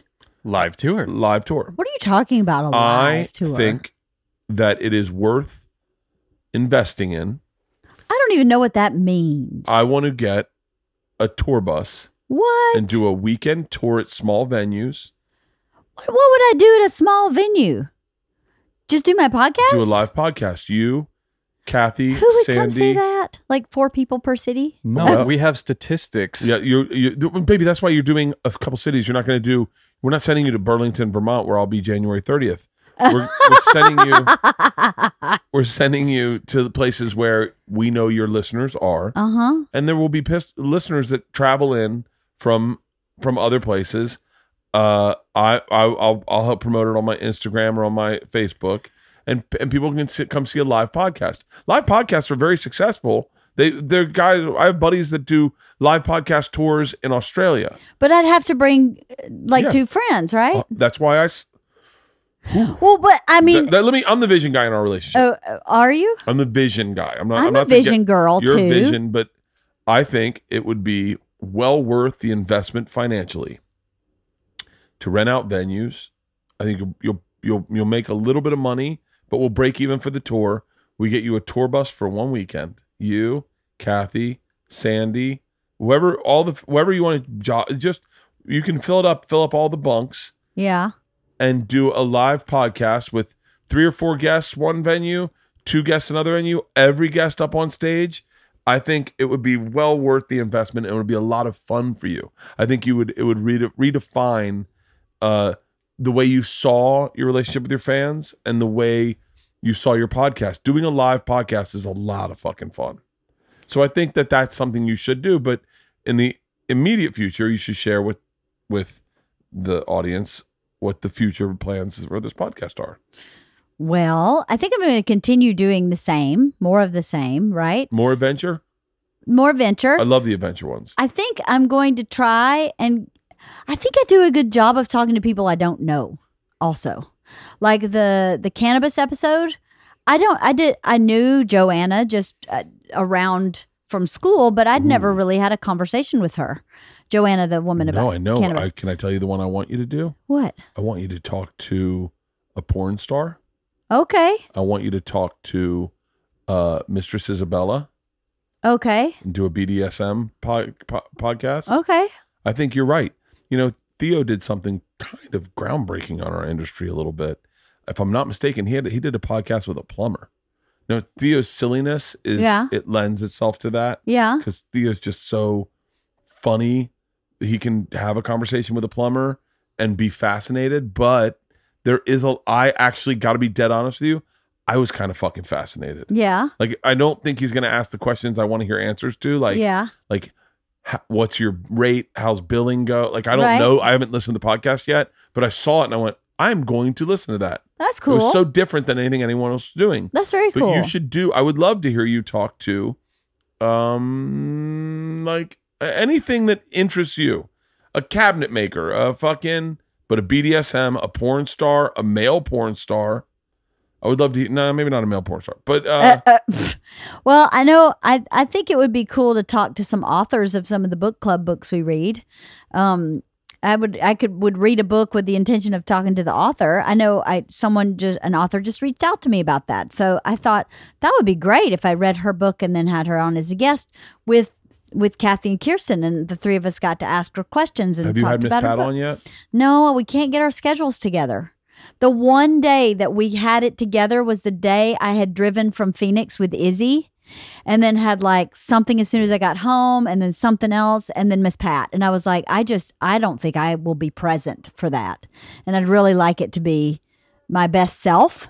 Yeah. And so we postponed it and we've never been able to get it back on the books again. And I really regret that. But I really don't think I would have been in good shape. I had just driven 6 hours from Phoenix with a puppy. Tom and Sandy want to party tonight. Oh, yeah. What's tonight? Saturday night? We have dinner for your dad's 5. birthday. We can come after, yeah. Yeah, that's what I said. But and then go ahead. But the future of the podcast, very exciting part of my future, is that when we move to the new studio, I'm going to have my own set. Yay! So it will look girly and not like a cigar lounge. Mine will continue to look like a cigar lounge. Which is perfect for your podcast. But I can't wait to have my own little space. I'm super excited about that. Because I am kind of a girl. I'm not girly. Like, there won't be any flowers. But I like color. And I like flowers. Well, there'll be not like flowers on like the wallpaper is what I mean. But I like girly stuff. So I'd like to have a girly environment for my girls to come and chat. Like a Wayfair set. Like a Wayfair set, I guess. I don't know what that means. What does that mean? I don't know, like one of those staging sets that they use at the home goods stores. Oh, maybe, yeah. You know? Something that looks like a girl lives there. Yeah. I think that is so exciting. It is very exciting. And, you know, I have a list of like about 6 new episodes that I've got to start reaching out and trying to book. But I would like to kind of broaden what I'm doing, like by having an author or a porn star or someone that I don't know, because I think I'm respectfully curious for the most part. By the way, this is going to be the porn star. So the first time I did double anal, and Leanne will go, "What?" Whoop. I didn't even do the impression. I was going. What's double anal? If you play that back, you'll see my mouth go. You said the double. Yeah. What? But what is double anal? 2 dicks and 1 ass. What? Do you know about the makeup sponge? How does that even fit? How do you fit 2 dicks fits. in 1 ass? How big a shit is an ass supposed to take? Well, like, it's apparently only it can supposed take- to. it can That, take I don't know if I can do that. Babies come out of there. It's elastic. Of your ass? Babies do not come out of your For ass. are some you talking people, about? I think gay couples. You are so full of shit. Neil Patrick Harris had an ass baby. Yeah. Oh my God, you guys are crazy. I'm by the way, I'm dying to hear that episode, and I kind of want to be in on that episode, but I don't want to rip off what Tom and Christina did. They had a porn star on who was fucking awesome. Oh yeah? Awesome. I want to get her on your podcast. But she was awesome, but there will need to be some coercing into it because there's certain things you don't know about porn where, like, Well, you could write some questions down for me and I could ask first them. question, what can I do better to please my husband? No. Lick his asshole. No. Been there, done that. No. Hey, doesn't that hat kind of look like my dad when he was younger? It does, actually. I'm gonna give That's it to really him. funny. I'm gonna give him one tonight. That's really funny. Well, your 100th episode. Is there anything I left out? I'm super excited about my 100th episode. I can't believe, you know what? Unfortunately or unfortunately, I started to believe about myself that I'm a quitter. Because everything I started, I've quit, right? You also believed you were unlucky. I believed I was unlucky, but I stopped believing that a while back. Yeah, because of me. But I think of all the things I've started and quit. I quit college. I quit acting. I quit writing. I quit project managing. Right? All these things that I like and was interested in, I always quit. So when I started this podcast, I said to myself, you just can't quit. This is one thing you can't quit. So funny. So when you get to a certain point, of course, you can quit if you want to, but you can't quit. I said to myself, you cannot quit for 2 full years. You have to do this every week, and you can't have an excuse, and you will release a podcast every week for 2 years, period, because you're not going to be a quitter anymore. And even though I don't look at myself like the quitting that happened for me were decisions. They weren't like, I'm just going to be lazy, right? I quit college because I was miserable and trying to figure out who I was and consciously decided to move to New York. I quit acting because I assessed myself and went, I am so bad at self-promotion.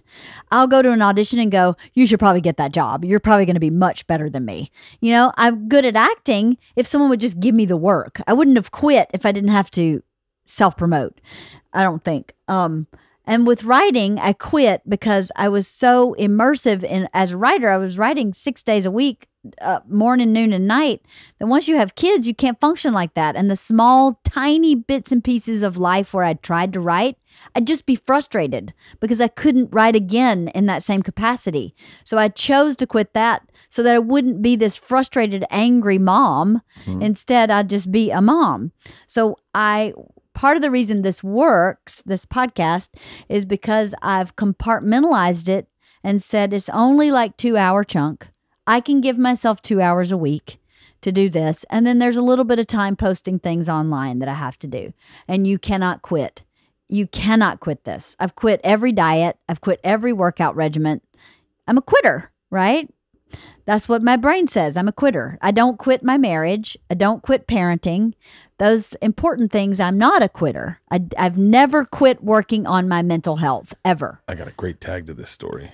But I quit at the things that are just for me, right? Except the mental health piece. So when I started this, I was like, you just are not going to quit. There's no option here. There's no quitting. Because if you're going to quit, then you are really a quitter. Now that you've discovered this about yourself, you can't allow that to happen anymore. So it's interesting. We went to a party one time where a guy was moving home. He was an actor or a comedian, and he was quitting and moving home. And I said, I won't go to that party. I don't want to be around failure. And you went, what are you talking about? I said, I don't find that to be a party. I find it to be very, very sad to see quit. I had one thing in my head, stamped in my psyche when I started comedy. Don't quit. Just don't quit. If you don't quit, you succeed. Right. If you never quit, you win. That's it. That was it. Like literally, there's a Winston Churchill quote about quitting that my mom gave me as I forget the quote, but she gave me a bookmark and it was just basically that, don't quit. Right. And you said to me something interesting that changed my perspective on quitting. And this is why I gained weight. You said, you said, it's so funny. I don't see that as failure. I see that as bravery, that he was brave enough to know that this was not the path he wanted. And I went, I see it as being a loser. And you're like, no, it's not a loser. Sometimes quitting is a brave decision, deciding this is the wrong path for you. And so I think what you need to do is redefine that you are not a quitter. No, that is right. You're someone who knew when paths were incorrect. That is true. I didn't. That's why I said I didn't necessarily quit. I decided to do something different. You're an That guy- adjuster. What? You're an adjuster. I am an adjuster. That guy Yes. who quit, Yeah. Brendan, Yes. is now Very happy. very happy. Yep. Happily married, Happily married, successful in his job. very successful in his job. And such a he was a happy human being before, but he was unfulfilled. And now he feels really fulfilled and happy. It's so funny He's on the because right path. there are people in my business who believe that you are doing someone a service by telling them to stop doing stand-up. Yeah. That they're not good enough and that they'll never be good and they'll never make it to the next level. I am not of that ilk.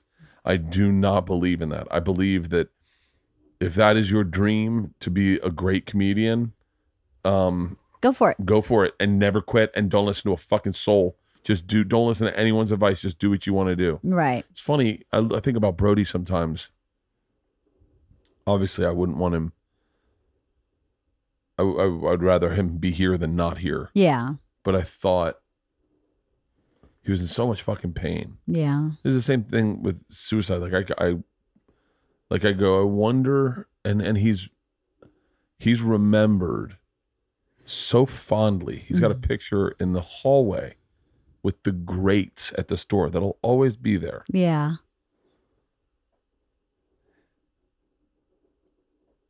You know, if we're talking about quitting, I think no one says a bad word about him. Yeah. Everyone celebrates him, and he will go down without a doubt in comedy history as a legend. Mm-hmm. Because all anyone tells are the epic stories. Yeah.